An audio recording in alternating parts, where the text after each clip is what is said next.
আসসালামু আলাইকুম। আবার আপনার মাঝে হাজির হলাম। দেখেন আজকে লার্কি চুলায় মাংস রান্না করব, রোস্ট রান্না করব, পোলাও রান্না করব মেহমানদের জন্য। দেখেন লার্কি চুলায় গরুর মাংস রান্না করতেছি। গরুর মাংস রান্নাটা অনেক সুন্দর হয়েছে, কালারটাও অনেক সুন্দর আসছে।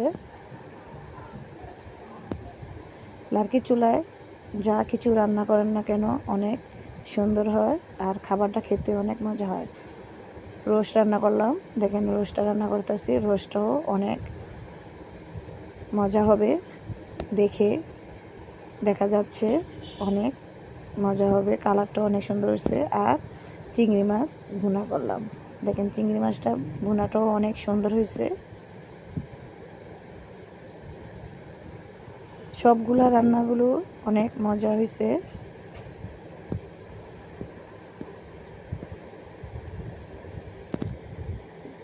ডাল রান্না করলাম,